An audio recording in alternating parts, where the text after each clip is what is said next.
जी आदर्श को नमस्कार। बुंदेलखंड दर्शन न्यूज में सभी दर्शकों का स्वागत है। मैं भूरेलाल कुशवाहा। आइए नजर डालते हैं दिन भर की छोटी और बड़ी खबरों पर। कि मन में कैसे कैसे विचार लाते थे। उस समय माँ सावित्रीबाई फूले ने इनके मन में विचार आया कि मैं अपनी बहन बेटियों को आगे ले जाकर इस मुकाम पर पहुंचाऊंगा। सोचिए उस समय अछूत, अछूत के बाद महिला को तो ये कहा जाता था कि यदि ये पाठशाला में पहुंच जाएगी तो बहुत अशुभ हो जाएगा। उस समय माँ सावित्रीबाई ने ये विचार अपने मन में लाया होगा। उस समय उस रूढ़िवादी, उस विचारधारा वाले व्यक्तियों के ऊपर क्या गुजरी होगी। उस समय मात्र 9 वर्ष की उम्र में सावित्रीबाई का विवाह हो जाता है ज्योतिराव फूले से। और उस समय इनके बारे में कहा जाता है पढ़ी लिखी नहीं थी।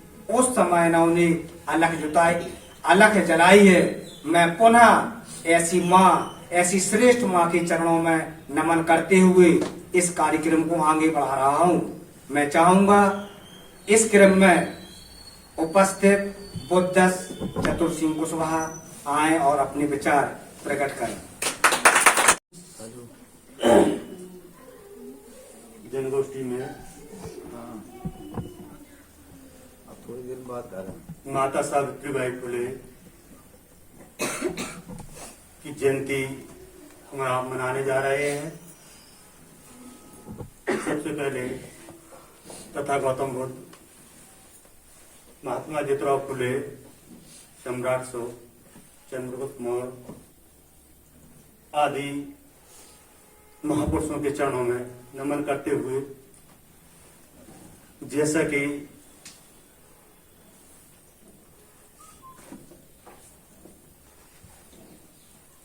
आज हम सब महिलाएं, हमारी माताएं, हम आपसे कंधे से कंधे मिला के चल रही हैं। इसकी वजह ये रही है कि आज के 152 वर्ष पहले हमारे बहुजन समाज में जन्मी माता सावित्रीबाई फुले का जन्म हुआ 1831 में एक माली समाज के अंतर्गत महाराष्ट्र में इनका जन्म हुआ। ये अत्यंत गरीब थे, इनके परिवार अत्यंत गरीब था। तो आगे चल के इनका 9 वर्ष की आयु में महात्मा ज्योतिराव फुले से शादी हुई। क्योंकि पढ़ी लिखी न होने के कारण पति से कंधे से कंधा मिला के चलने लगी। उस टाइम महात्मा ज्योतिराव, क्योंकि वो भी एक समाज सुधारक थे, उन्होंने ये सोचा बहुजन समाज की महिलाएं अशिक्षित हैं, पढ़ने का कोई अधिकार नहीं है, तो हम कैसे क्या करें। तो इन्होंने सबसे पहले अपनी पत्नी माता सावित्रीबाई फुले को अध्ययन कराया, पढ़ाया उनको। वो पढ़ाया तो उनको इस काबिल बनाया कि आने वाले भविष्य में आने वाले बच्चों को हम पढ़ा सकें। तो एक शिक्षिका के रूप में उनका अवतरण हुआ। तो आगे चल के उनका साथ देने के लिए, जैसा कि हमारे बीच में फातिमा शेख जी हैं, इनका उनके साथ बहुत बड़ा योगदान रहा। बहुजन समाज में जन्मी माता सावित्रीबाई फुले, महात्मा ज्योतिराव फुले, इनका साथ देने के लिए और लोग तो आएंगे नहीं, क्योंकि समाज भी साथ नहीं देता था। तो उस टाइम फातिमा शेख ने इनका सहयोग किया। इनके भाई उस्मान शेख थे, उन्होंने अपनी जगह दी विद्यालय खोलने के लिए। जिस समाज से ये आती हैं उस समाज की कोई इनका साथ नहीं देता था। तो बहुजन समाज की सबसे पहले इन्होंने 5 महिलाओं को जागृत किया। तो ऐसी नारी शक्ति को मैं नमन करता हूं, वंदन करता हूं, अभिनंदन करता हूं। इन्हीं शब्दों के साथ जिन्होंने महिलाओं के लिए बहुत ही बड़ा कार्य किया है, उनका कार्यक्रम है, बहुत ही खुशी है। और इस समय मैं यहाँ पर उपस्थित जो अध्यक्षता कर रहे हैं माननीय विनोद कुशवाहा जी और मुख्य अतिथि के रूप में ममता कुशवाहा जी, और यहाँ पर कार्यक्रम में बहुत सहयोग करने में सहयोगी कार्यक्रम की को बहुत सहजता से और अच्छे कार्य करने में बहुत हमारा मार्गदर्शन करते हैं माननीय जहाज सिंह कुशवाहा जी, और स्कूल में अध्यापक के रूप में जो इस समय संचालक का कार्य कर रहे हैं अध्यापक भूपेंद्र कुशवाहा जी, और धन्यवाद देते हैं हम इस BVN स्कूल के प्रिंसिपल साहब विजय सिंह कुशवाहा जी को, जो आज ये कार्यक्रम उनके स्कूल के प्रांगण में हो रहा है। उनको मैं बहुत बहुत धन्यवाद देता हूँ, अभिनंदन करता हूँ।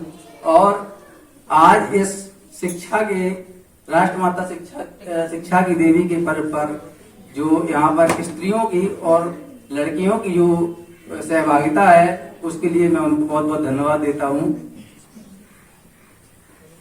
राष्ट्रमाता सावित्रीबाई फुले, इन्होंने महिलाओं के लिए वो कार्य किया है जो लड़कियों को, महिलाओं को आज समझने की बहुत जरूरत है। इन्होंने उस समय वो कार्य किया जब महिलाओं को पढ़ने लिखने का कोई अधिकार नहीं था। उस समय ऐसी स्थिति थी कि महिलाएं सिर्फ घर का काम करें और सिर्फ घर के काम तक ही सीमित रहें, बाहर के काम को करने की कोई इजाजत नहीं थी। दबा कर रखा जाता था महिलाओं को। तो सावित्रीबाई फुले जब 9 वर्ष की थी तो 1840 में ज्योतिबाराव फुले के साथ उनका 9 वर्ष की आयु में विवाह हुआ। उस समय पढ़ी लिखी नहीं थी। अभी हमारे प्रवक्ता माननीय चतुर सिंह कुशवाहा जी ने बताया, तो महिलाओं को शिक्षित करने में उन्होंने जो योगदान दिया, आज उसको अपने शब्दों में बयान नहीं किया जा सकता है। और उस समय इनका साथ देने में राष्ट्रमाता बहन फातिमा शेख ने इनका बहुत साथ दिया। इनके भाई उस्मान शेख ने उस समय साथ दिया। उस समय जो है इनका कोई साथ नहीं देता था, क्योंकि महिलाओं को पढ़ने लिखने में जो है उस समय बहुत बुराई मानी जाती थी। धर्म के ठेकेदार उस समय हैं कि महिलाएं, स्त्रियां सिर्फ घर के काम काज के लिए नहीं बनी हैं, वह इस पुरुषों से बेहतर कार्य कर सकती हैं। तो महिलाओं को बहुत साहस दिया। आज महिलाएं हमारी जानती नहीं हैं कि हमारी शिक्षा की देवी सावित्रीबाई फुले जी हैं, जबकि उनके जीवन को, संघर्ष को अगर लड़कियां पढ़ें, महिलाएं पढ़ें, तो उनको एहसास होगा कि उनकी दयनीय स्थिति को सुधारने में आज महिलाएं हर क्षेत्र में आगे हैं। आज मुख्यमंत्री, प्रधानमंत्री, राष्ट्रपति और जहाज से लेकर जो भी कार्य बड़े बड़े हैं देश में, विदेश में, विश्व में, वो महिलाएं संभाल रही हैं। इसको यहाँ भारत में सबसे ज्यादा उनको महिलाओं को सम्मान देने के लिए जो कार्य किया, वो राष्ट्रमाता सावित्रीबाई फुले ने किया। और इसके आगे 24 जनवरी 1924 को जन्मे कर्पूरी ठाकुर जी, जिन्होंने बिहार में बहुत ही अच्छा कार्य किया, दबे कुचले लोगों को वहां बहुत सपोर्ट किया। 2 बार मुख्यमंत्री रहे, 1 बार उप मुख्यमंत्री रहे, और 1 बार वो विधानसभा पर जीत दाखिल किए। इसके बाद वो जीवन भर, जब तक वो चुनाव लड़े, 1 बार भी चुनाव नहीं हारे। इसी के साथ आगे हमारे वक्ता काफी है। में जब मंच पर आते हैं तो पैर लड़खड़ाते हैं। इस मंच से ही हम सीखना और अच्छे से अच्छा बोलना सीखते हैं। हम भी ये समय था यहाँ पर मंच पर बोलना नहीं जानते थे, लेकिन धीरे धीरे आप लोगों की छत्र छाया में मैं सीख रहा हूँ। वास्तव में बहनों ने बहुत अच्छा गीत प्रस्तुत किया है। मैं इसी क्रम में मैं अगले वक्ता को, गिरिजा शंकर को बुला रहे हैं। जैसा कि हम सब जानते हैं कि हम यहाँ पर फातिमा शेख की जयंती पर एकत्रित हुए हैं।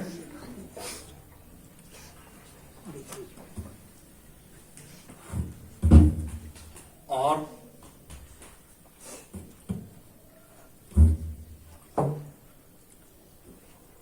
फातिमा शेख एक भारतीय शिक्षिका रही हैं और साथ में ही प्रथम प्रिंसिपल भी रही हैं तथा इन्हें समाज में सुधार रखने के लिए काफी मेहनत करनी पड़ी है। फातिमा शेख उस्मान शेख मियां शेख की बहन थी, जिन्हें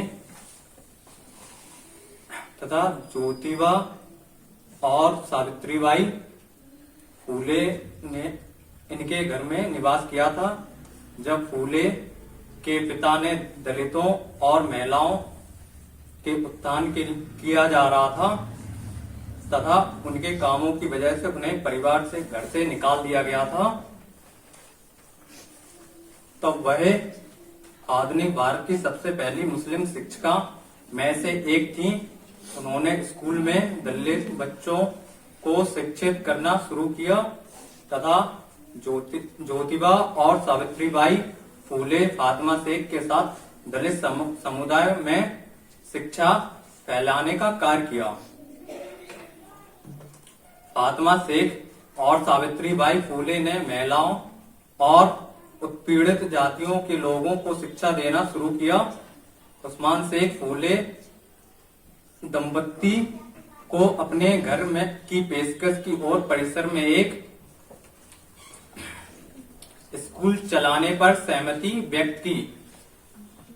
सन 1848 में उस्मान शेख और उसकी बहन फातिमा शेख घर में एक स्कूल खोला गया और फातिमा और सावित्रीबाई फूले को मिलकर समाज को शिक्षा प्रचार प्रसार के लिए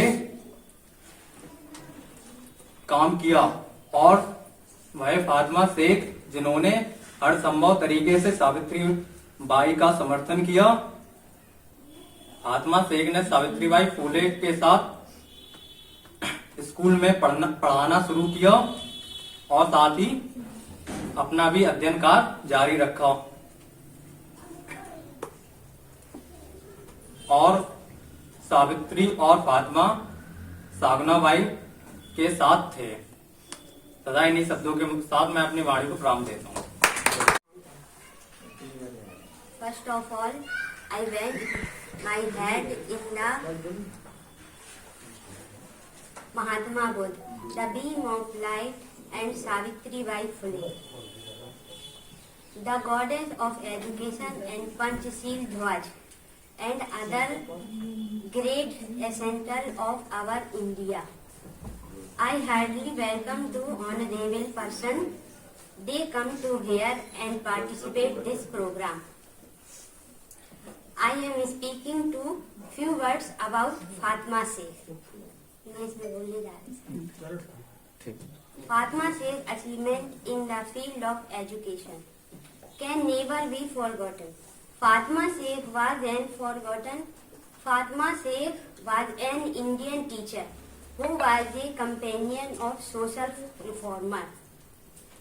Jyotiba Phule and Savitribai Phule. Fatima Sheikh was the sister of Mia Usman Sheikh, whose house was occupied by Jyotiba Rao Phule and Savitribai Phule.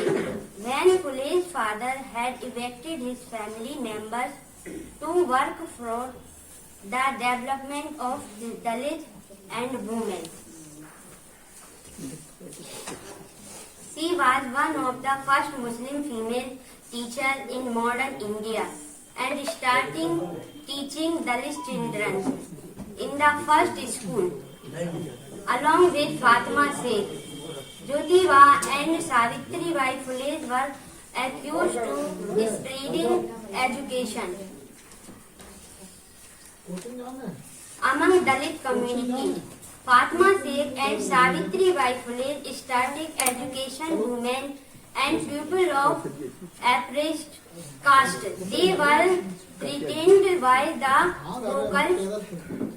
His family was also targeted and given the option to suspend all activities or leave his home.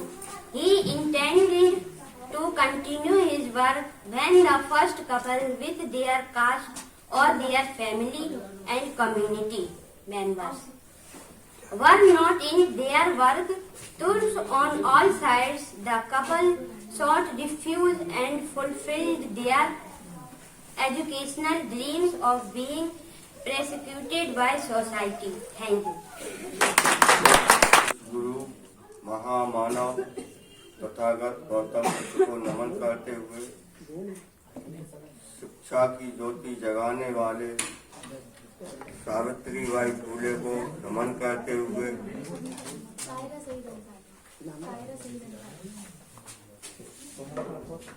Jyotiba Phule को नमन करते हुए सभी समाज में जन्मे महापुरुषों को नमन करते हुए और यहाँ पर उपस्थित सभी अतिथि सभी को बंधन अभिनंदन एवं जय महान।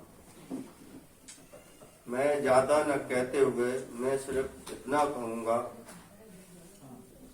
माता सावित्रीबाई फुले व ज्योतिबा फुले इन्होंने वो बलिदान दिया, इन्होंने मिशन को में अड़चन न आने से इन्होंने अपनी संतान को भी पैदा नहीं किया। इन्होंने वो लगन थी कि हमारा मिशन पूरा हो और इसी वजह से इन्होंने अपनी संतान को पैदा नहीं किया। मैं इन्हीं बंधुओं के साथ सभी को वंदना के चरणों में शीश झुकाते हुए तथा शिक्षा की देवी सावित्रीबाई फुले को नमन करते हुए, पंचशील ध्वज को नमन करते हुए तथा हमारे महान पूर्वजों को नमन करते हुए तथा यहाँ आए समस्त व्यक्ति का हृदय से अभिनंदन करती हूँ। जैसे कि हम सभी को पता है कि आज सावित्रीबाई फुले जी की जयंती है। इन्होंने हम सभी महिलाओं के संघर्ष में बहुत अच्छा कार्य किया है। अगर वो शिक्षा के प्रति महिलाओं के लिए खड़ी ना होती तो आज मैं यहाँ खड़ी ना होती। साथ में ही माता फातिमा शेख, जो भारत की पहली मुस्लिम महिला शिक्षिका राष्ट्रमाता फातिमा शेख जी है, उनका जन्म 9 जनवरी 1821 ईस्वी में हुआ था। खासकर तब जब उनको कुछ कट्टर महिला द्वारा नकार दिया गया था और उन दोनों को घर से निकाल दिया गया था। समय बीतते हुए फातिमा शेख जी ने उन्हें अपने घर में रहने के लिए जगह दी और स्कूल खोलने के लिए भी स्थान दिया। सावित्रीबाई फुले ने कुल 5 स्कूलों की स्थापना की, जिन सभी में फातिमा शेख ने बच्चों को शिक्षा देकर अपनी महत्वपूर्ण भूमिका निभाई थी। इतना ही नहीं, सन 1851 में फातिमा शेख ने 2 विद्यालयों की स्थापना की। स्थापना में भी अपनी महत्वपूर्ण भूमिका निभाई। कुल मिलाकर 18 स्कूल बहुजनों वंचितों महिलाओं के लिए खोले गए थे।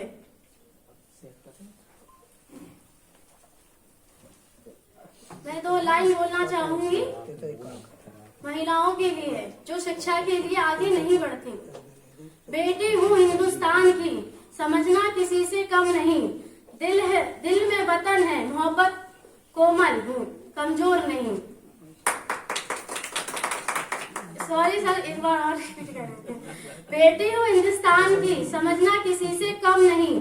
दिल में है वतन की मोहब्बत, कोमल हूँ, कमजोर नहीं। Thank you. भगवान बुद्ध के चरणों में नमन करते हुए एवं माता सावित्रीबाई फुले की बलिदान को याद करते हुए एवं उनके चरणों में नमन करते हुए एवं हमारे सभी बड़े भाई एवं बहनें सभी ने अपने विचार प्रस्तुत किए। माता सावित्रीबाई फुले जी के जीवन के बारे में, उनके बलिदानों के बारे में हमें काफी कुछ बताया। लेकिन ये जयंती हम लोग क्यों मनाते हैं, कि क्यों मनानी चाहिए? अब जयंती मनाने का कारण है कि यहाँ इतने लोग एकत्र हुए, 30-40 लोग आए, एकत्र हुए, सभी ने अपने विचार रखे। जयंती का मनाने का मुख्य कारण यही होता है कि हम अपने विचार जो है वो दूसरों तक पहुंचा सकें। जो आज हमने यहाँ सुना, सीखा, समझा, अब हम यहाँ से जो जाएंगे तो अपने घर पे अपने बच्चों को, अपने माता पिता एवं अपनी वाइफ सभी से शेयर करें। अगर हम अपने, इतना बड़ा जीवन काल है हमारा, मान लो कम से कम 50-60 साल तो हम जिएंगे। इस जीवन में अगर हमने अपने द्वारा एक भी व्यक्ति का सोच बदल दिया तो हम समझेंगे हमने बहुत कुछ हासिल किया है जीवन। बस इन्हीं शब्दों के साथ हम आप लोगों से अलविदा। धन्यवाद। सर्वप्रथम मैं महात्मा बुद्ध के चरणों में नमन करती हूँ और देवी सावित्रीबाई फुले को नमन करते हुए पंचशील ध्वज को नमन करती हूँ। इसके साथ ही मैं सावित्रीबाई फुले के लिए कुछ लाइन बोलना चाहती हूँ। रीतियों को मिटाने के लिए बहुत प्रयास किए, जैसे सती प्रथा, बाल विवाह और विधवा पुनर्विवाह को इन्होंने बढ़ावा दिया।